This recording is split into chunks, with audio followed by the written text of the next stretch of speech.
All right, guys. Obviously, a lot to take from this game. Good, and things we need to improve on. So it's what you hope to have. Give Chicago State credit. I thought they played really well in the second half and put us in some difficult spots. Give them credit. I just didn't love how we played in spots in the second half for sure. So a lot to improve on. Coach, I felt like Chicago State came out a lot more aggressive early in the second half. What do you think was the biggest thing they did that was giving you guys fits? I think 8 got going, as much as anything. And they got to the foul line early. We fouled too much early. I just didn't think we had the defensive attention to detail that we needed to have the entire second half. Chris, to that point about attention to detail, how do you keep your team to kind of keep that foot on the gas pedal and not let a team hang around too long? Sub. So, we had to sub for certain situations when we felt like guys were lacking, like the necessary attention to detail. I get it. It was whatever it was, 25 at half, I guess. But we just had to sub because I think what you don't want to do is, create bad habits. And that's the lesson for our guys. We just didn't want to create bad habits. So I'm not taking away. I thought our guys had great readiness to play. Thought they were focused. We had excellent practices leading up to it. Our guys deserve a lot of credit for that. But, we had, a little sour taste in my mouth with the second half. But make no mistake, our guys were ready to play. They had a really mature approach. I thought we did some terrific things in the first half. Really good stuff in the first half. To have a really clean half where we're scoring the ball, sharing the ball, really dictated things defensively. That was really good to see. You went with the same starting 5 as the first exhibition game. Kind of what did you like about that group today? And is that kind of the lineup you're looking at moving forward, or it's kind of a day-by-day situation? I think it'll really be somewhat fluid this year. I don't know that there'll be a set starting 5 that will hold ourselves to. Certainly not at this point am I ready to say that. So I think it could be pretty fluid. People, you guys care about that stuff more than I do. It just you want to see who finishes games and who's playing well in spots. But at this point, I don't know if I'd be ready to say that's going to be our starting group. And with Théo, just what has it been like you as a coach? Coaching him up from last year and now into this year. Well, I think the really good thing that we saw today was he's continued to play well, which he showed in 2 games. Cruz was able to get some play, which was really good for us to see.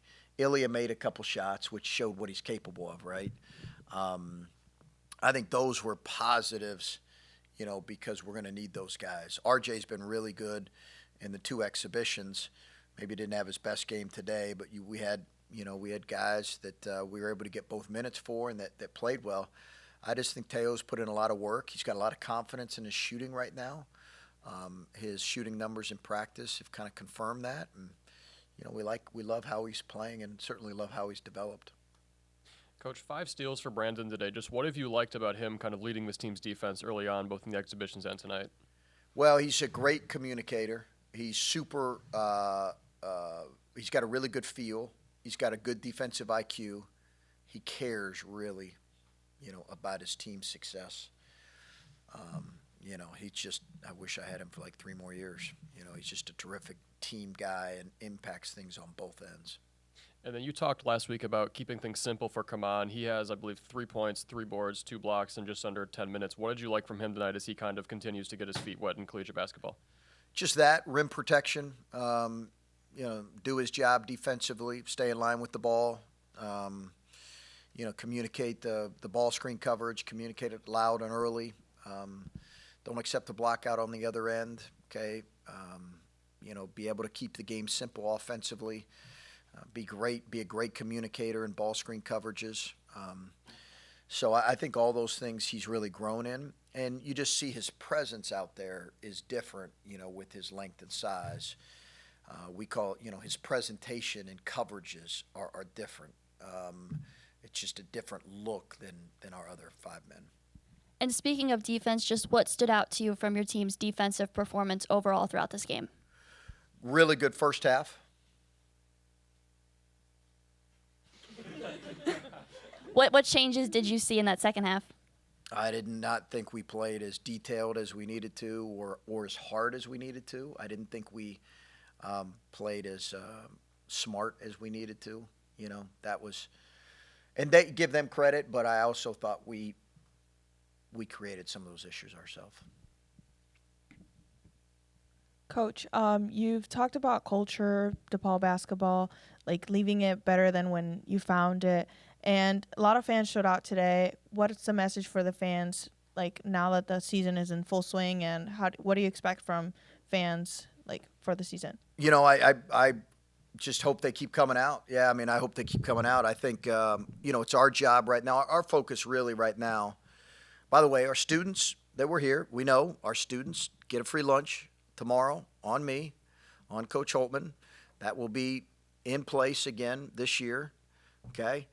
And, you know, that's last year it was kind of coming out of the school's budget. It's coming out of my pocket. So students, take advantage of that, okay?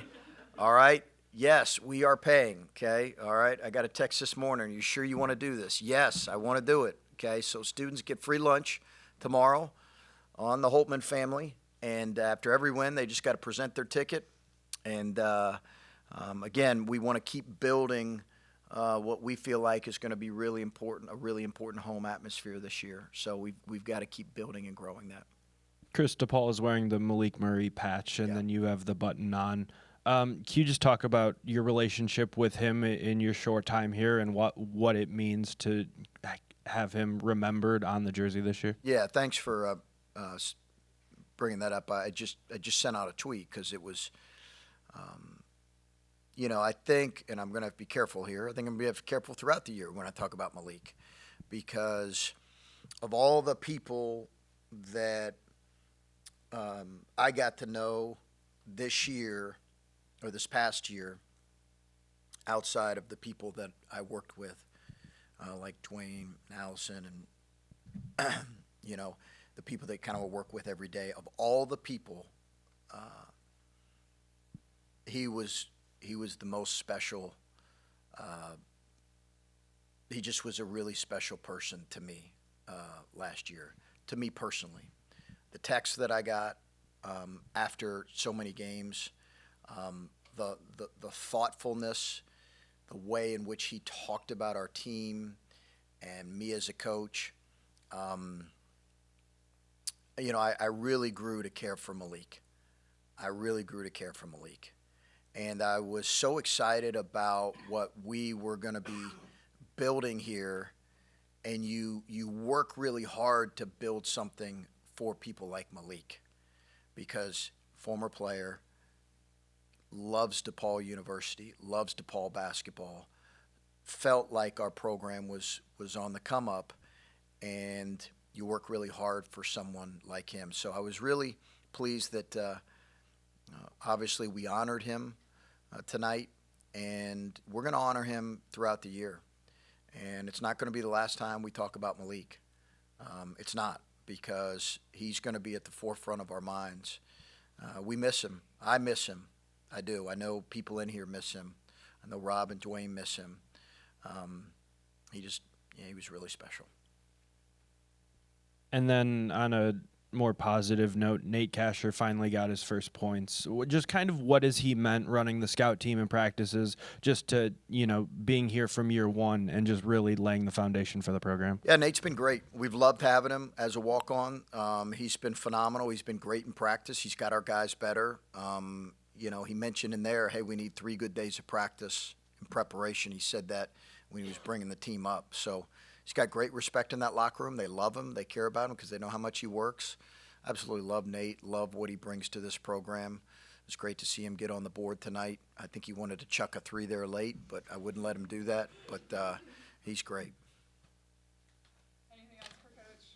All right, thank you. Okay, guys, thank you.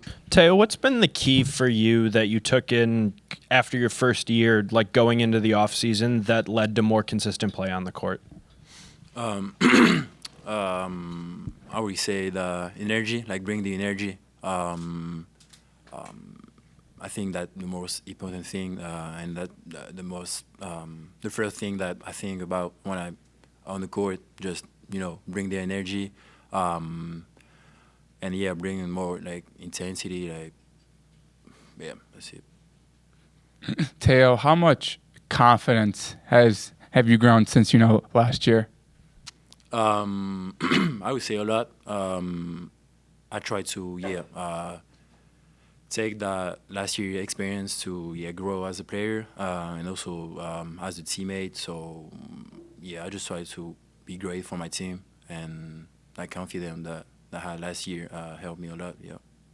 And NJ, just how nice is it to get this first win, out of the way and moving on? It was very nice. Excited to get to play with my teammates every day. I feel like it's a blessing to be able to play with them. So it was very exciting. NJ, just what worked well for you guys offensively tonight? I feel like our patience. I think down the stretch in the second half we got a little bit. Coach likes to say we were moving a little too fast, but I think our patience was really big for us tonight, and they pressed the whole game, and I feel like we kind of executed. NJ, what do you think were the biggest things Chicago State did, both defensively and offensively, that kind of gave you guys fits in the second half a little bit? They play very hard, very aggressive. They ice and hedge the ball screens. They switch up coverages a lot and blitz it. So I just think they play with a lot of energy. They have good hands, and the intensity is really hard. So you really have to be patient on your catches and cuts and just be comfortable with the ball in your hand. And then also just talk about the growth that you've seen from Théo. Obviously, the core three of you, Layden, and CJ all come back, but Théo also decided to come back with you guys. Just what's it been like for you to watch his growth and see a performance like tonight come to fruition? I mean, honestly, I think he's probably been in the gym more than anybody else during the summer that I seen from the team, not only this summer but still now. He works with Coach Bailey every day on his defense and also on his offense. So I'm super excited to play with him this year. I'm proud of him. He's put a lot of work in. NJ, tonight you amassed 500 career rebounds in your collegiate career. What does that mean to you? It means a lot. I think it's a big emphasis on my career. I think that was the best thing I've done my entire life is rebounding the ball. I think the offense has kind of came with the coaching staff and Coach Holtmann and J.O. telling me to be aggressive, so I give them all that for that. What's the key to securing a rebound? 2 hands. J.O. says it all the time. If I get a rebound with one hand, he usually sends me over to the sideline to run. So I think 2 hands is the biggest thing for it. And then what was it like to watch Casher get his first career collegiate points? Oh, I'm excited. That's my roommate. I was hoping he chucked the ball up, but I was glad he got to get those 2 free throws in. He works on that every day, so I was excited for him. And Jay, how much do you enjoy catching lobs from Layden?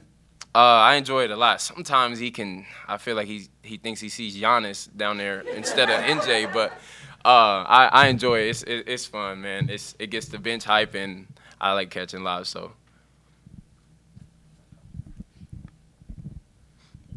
For either of you, culture has been a big thing for this team. How do you guys feel about the energy from the students today, and what do you expect from the rest of the season? Let me take it. Yeah, go ahead, NJ. I feel like the exhibition game we had against Loyola was big time. I feel like Coach Holtmann has done a very good job with being in touch with the students. I feel like that is very big, and they've been coming out and supporting us, and I think it definitely fuels us when we play. But the culture is changing. I think that the coaching staff and the players that came in, we're trying to turn DePaul around from what it was before we got here. So